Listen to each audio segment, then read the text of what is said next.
He didn't inherit a fortune, he built it from the ground up. Today, Tony Elumelu is one of Africa's most influential billionaires, a banking mogul, philanthropist, in the face of economic transformation. But his journey to unimaginable wealth wasn't handed to him. It was earned through bold moves, sharp strategy, and an unshakable belief in African potential. So how did he do it? How did a young man from Nigeria rise to become filthy rich, commanding boardrooms, transforming industries, and inspiring an entire continent? This 2025 documentary takes you deep into the life, mindset, and money moves of a man who didn't just chase success, he redefined it. Stay tuned, because Tony Elumelu's story isn't just about wealth, it's about power, purpose, and the legacy of a self-made empire. Let's talk about Nigerian billionaires, but not just any billionaire. We're talking about Tony Elumelu. This man isn't just rich, he's legendary. Known as the Nigerian cowboy of banking, Tony's story is so incredible that Harvard Business School had to make it a full-blown case study. And when Harvard puts your name in ink, you know it's serious. So, stick around, because what you're about to hear is the rise of a man who went from being a regular salesman to taking over a failing bank, reviving Nigeria's biggest hotel, and eventually building one of the largest business empires in all of Africa. Born on March 22, 1963, Tony Elumelu came up in the city of Jos, tucked in northern Nigeria, a region that also raised powerhouse names like Aliko Dangote and Rabiu Abdul-Samad. Tony grew up in a modest household with 4 siblings. His family wasn't wealthy, but they made just enough to ensure their kids had an education, and that made all the difference. He began school at St. Patrick's Primary School in Jos, a well-known school in the area, but for high school, Tony had to travel south to Federal Government College Warri in Delta State, his home state. That move would eventually set the stage for everything to come. And trust me, this is just the beginning. The way he turned one dying institution after another into a multi-billion-dollar empire, that part will blow your mind. Don't scroll away, his story gets even better. This next chapter in Tony Elumelu's story is where things start to shift and fast. Choosing to go to high school in southern Nigeria gave young Tony something invaluable: perspective. That move not only opened his eyes to a new way of life, it sparked a hunger for more, for knowledge, for growth. So after graduating, Tony set his sights on the Middle Belt, where he was accepted to study economics at Ambrose Alley University, back then known as Bendel State University, in Edo State. He didn't graduate top of his class, he earned a lower second-class degree. But Tony wasn't the type to let a grade define his future. He leveled up, went on to get his master's in economics from the University of Lagos, and kept his eyes on the bigger picture. Now here's where it gets real. Like every Nigerian grad, Tony joined the National Youth Service Corps, NYSC, and landed a spot at Union Bank, one of Nigeria's major commercial banks. This was his first real taste of the banking world, and he was hooked. The suits, the numbers, the rhythm of the finance world, it lit a fire in him. But just as quickly as it started,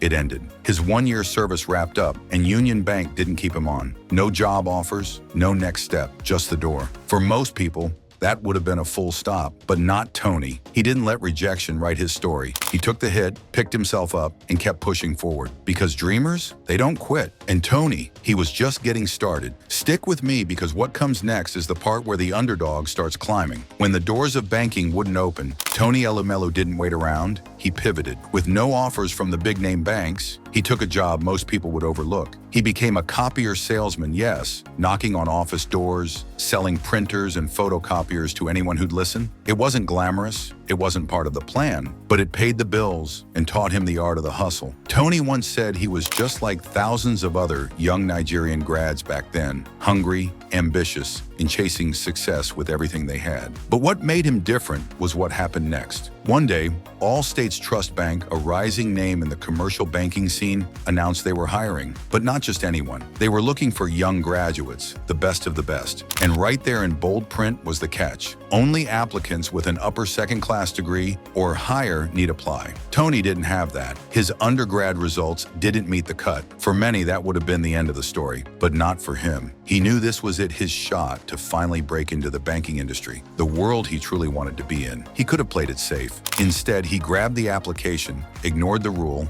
and applied anyway. He wasn't about to let one technicality stop him from chasing what he knew in his gut was meant for him. Because sometimes the rules weren't written for people who think outside the box. And Tony? He was never the type to follow a script. Stick with me because what happens next proves that bold moves create legends. But here's where Tony Elumelu's story takes a real turn. When he sat down to write that cover letter for Allstate's Trust Bank, he knew the odds were stacked against him. He didn't meet the academic requirement, they made that crystal clear. But instead of backing down, Tony leaned in. He owned it. Right there in his letter, he admitted he didn't meet the qualifications. Then he wrote the words that would change everything. Even though I don't meet the requirements, if you give me a chance, I'll prove myself. It was bold, unconventional, and exactly what made him stand out. He sent it in thinking, why not try? And against all expectations, the bank responded with an invitation. Tony was in the mix, competing with hundreds of other sharp, qualified graduates. But this time, he wasn't selling copiers. He was finally on the path he'd always dreamed of. And guess what? He didn't just land the job, he made history. That role at Allstate's Trust Bank became the launchpad for everything. Tony understood what he had, a once-in-a-lifetime shot, and he wasn't going to waste a second of it. Every day he hustled like he had something to prove, because he did. And the chairman of the bank, the same man who had read that honest, gutsy cover letter, Tony was determined to make him proud, and he did fast. In just 12 months, Tony rocketed from data analyst to branch manager, a leap unheard of in Nigerian banking at the time. He was only 27 years old. That kind of career jump, it wasn't luck. It was grit, strategy,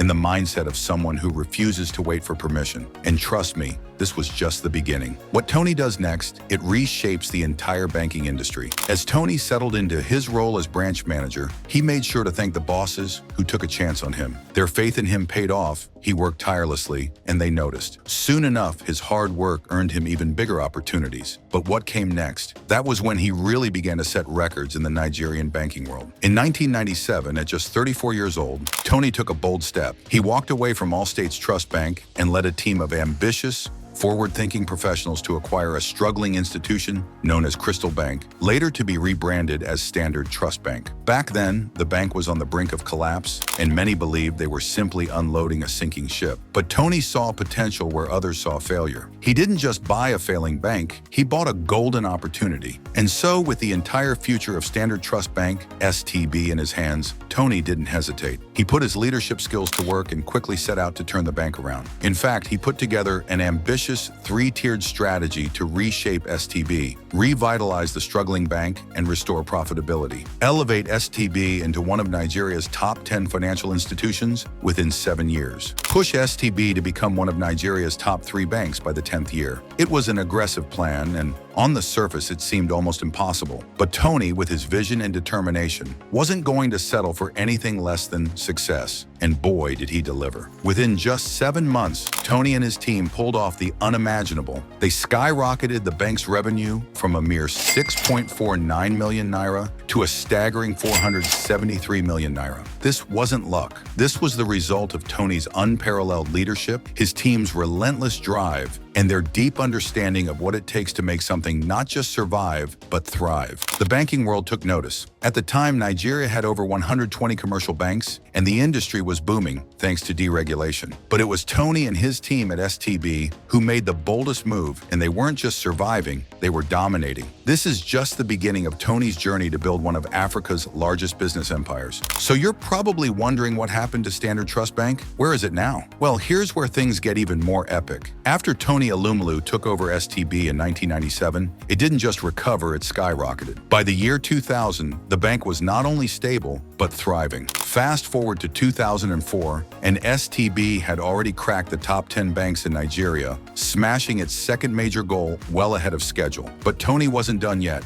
In 2005, he pulled off one of the biggest financial power moves in African history. STB merged with United Bank for Africa, UBA, in what would become the largest bank merger in sub-Saharan Africa at the time. Just like that, Tony wasn't just leading a top 10 bank anymore. He was now at the helm of one of the top 3 financial giants in Nigeria. And guess what? He saw it coming. Before the merger even took place, Tony went back to school, Harvard Business School, to be exact, where he enrolled in their elite advanced management program. He wanted to sharpen his leadership edge, knowing full well that this merger was going to be a game changer. He wasn't just preparing to lead a bank, he was preparing to lead a legacy. And once again, with one mountain conquered, Tony looked to climb even higher. Now in control of the newly merged UBA, he rolled out a brand new 3-tier strategy this time, with an even bigger vision. If Nigeria was the proving ground, Africa and the world were now the stage. His new plan? Expand across Africa, go global, transform UBA into a Pan-African powerhouse. Tony made it clear, playing small was never an option. In his own words, the secret sauce wasn't just in goal setting, it was in stretching the limits. Every win gave him and his team the adrenaline to chase the next, and each milestone lit the fire for the one after. Before they knew it, all three phases would be knocked out and usually way ahead of schedule. That's the Tony Elumelu way. Big vision, bold execution, and no finish line in sight. And trust me, the best part of this story, still to come. Stick around, you won't believe how far he takes it next. Let me paint you a picture of just how far Tony Elumelu's ambition has reached. Today, United Bank for Africa, UBA, is no longer just a Nigerian success story, it's a full-blown Pan-African and global banking force. With branches in over 20 African countries and international offices in London, Paris, and New York, UBA holds a unique title, the only African bank operating in the United States. That's not just growth, it's dominance. But in 2010, something major happened. A new regulation from Nigeria's central bank capped bank CEO terms at 10 years. And Tony, who had already been leading UBA to new heights, was required to step down from his executive role. Some might have seen that as a setback. Tony, he saw it as an open door. Rather than dwell on what he couldn't control, he pivoted. He said that change pushed him to dream even bigger and chase new ventures. Of course, he didn't walk away completely. Tony still chairs the bank's board as its largest individual shareholder, owning a hefty 7% of the company. But his next chapter, even more daring. He launched Heirs Holdings, a family-owned investment company with one goal: build a cross-sector empire. From energy to agriculture and insurance to healthcare, Tony started planting flags everywhere. But one of his boldest and most dramatic moves came in the world of hospitality. Enter the Transcorp Hilton Hotel in Abuja, one of the most iconic hotels in Africa. And the way he took control of it, that's where the plot thickens. At the center of it all was Femi Otedola, another Nigerian billionaire. Back in the UBA days, Tony had turned to Otedola for support during the bank's major acquisition phase. Otedola came through, purchasing around $20 million in shares. Later, those shares increased in value. And while Otedola was ready to sell, Tony convinced him to hold on, promising even greater things ahead. By 2007, Otedola had become chairman of Transcorp, holding 5% of the company. But behind the scenes, Tony was quietly buying up shares, slowly increasing his influence. Then came 2008. Otedola hit a rough financial patch, and Tony swooped in, buying up his UBA stock and his holdings in the African Finance Corporation. Here's where it gets spicy. Otedola was approached with an offer from a group claiming to represent an American company interested in his Transcorp shares. He agreed to sell,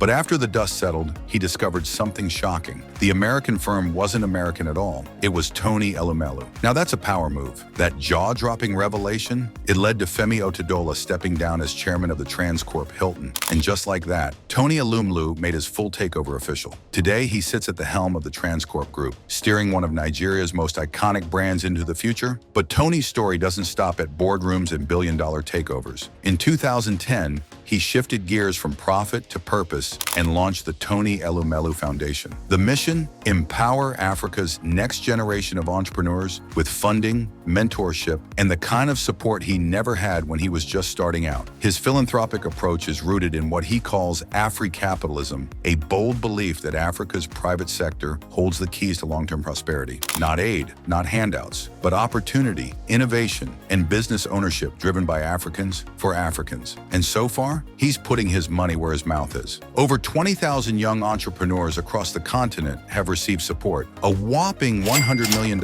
in funding has been dispersed, and more than 1.5 million Africans have connected with the foundation through its digital platform. But Tony's not just a boardroom genius, he's also living the life that reflects his success. At 61, he's built a net worth of over $700 million. His garage, packed with luxury cars, his Lagos mansion in Ikoyi, straight out of an architectural dream, his private jet, a Dassault Falcon 7X, worth nearly $60 million, one of the most elite in Nigeria. And while most of us stream Afro beats on Spotify or shell out for concert tickets, Tony, he just hires the artist to come perform live at his house. Word is he loves music and parties so much that Spotify even made him his own custom playlist. Still, with all the wealth, influence, and power, there's one thing Tony Elumelu says he cherishes more than all of it: his family. Tony Elumelu isn't just a business icon, he's also a proud father of 5, including a set of triplet daughters, all with his wife and longtime partner, Vivian Owl, whom he married back in 1993. Behind the scenes of boardrooms and billion-dollar deals, Tony is building something far bigger than just a business empire. He's laying the foundation for a lasting family legacy. Now, when people ask him how he managed to rise so fast, achieve so much, and build an empire from scratch, he keeps it real. Tony credits it all to 2 things: hard work and luck. Yeah, luck. In his words, he's lived the kind of life that proves even the hardest hustle sometimes just needs that one open door. Or in his case, one decision from a CEO who chose to look past his resume and give him a shot. If that bank chairman hadn't noticed his cover letter, if he hadn't taken that chance, things could have gone very differently. And that's the power of showing up ready, even when the odds aren't in your favor. Tony Elumelu is living proof that luck favors the prepared, and when preparation meets opportunity, legacy is born.